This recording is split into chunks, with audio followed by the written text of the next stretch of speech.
family of a woman who is missing in Halifax is appealing for public help.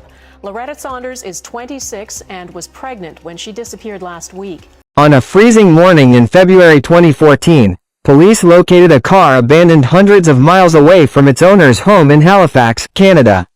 The woman who owned it, a 26-year-old university student, had been missing for over a week. Her disappearance began with a series of bizarre text messages that didn't sound like her. It escalated when strangers were caught on camera draining her bank accounts.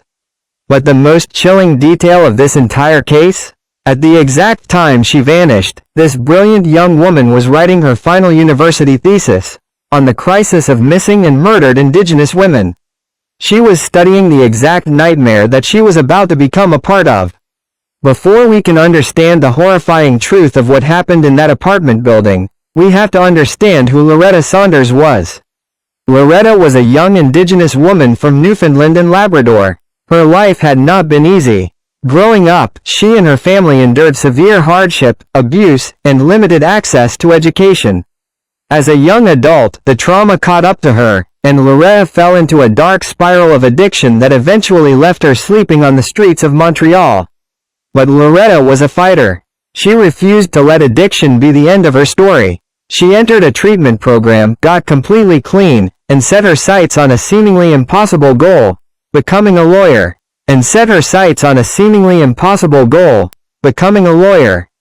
By early 2014, she had completely turned her life around. She was accepted into St. Mary's University to study criminology. She was deeply in love with her boyfriend of 3 years, Yelchin, and they had just received the most beautiful news. Loretta was 3 months pregnant. With a baby on the way and graduation just 2 months out, they decided to move in together.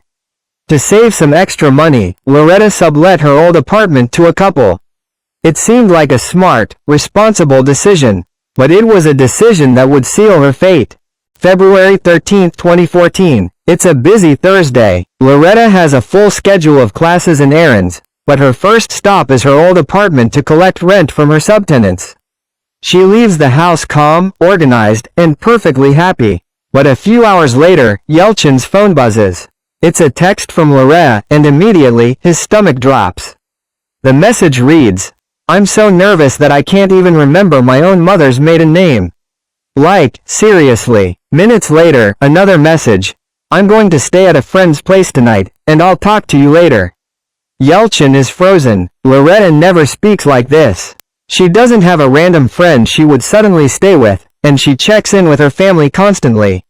When hours turn into a full day of total silence, her family knows the terrifying truth. Something has happened to Loretta. February 13, 2014. It's a busy Thursday. Loretta has a full schedule of classes and errands, but her first stop is her old apartment to collect rent from her subtenants. She leaves the house calm, organized, and perfectly happy. But a few hours later, Yelchin's phone buzzes. It's a text from Loretta, and immediately, his stomach drops. The message reads, "I'm so nervous that I can't even remember my own mother's maiden name." Like, seriously. Minutes later, another message. "I'm going to stay at a friend's place tonight, and I'll talk to you later." By day 3, the police are involved. They searched the apartment Loretta was renting out. It's perfectly clean, almost too clean. The tenants are nowhere to be found, having supposedly left for a Valentine's Day trip.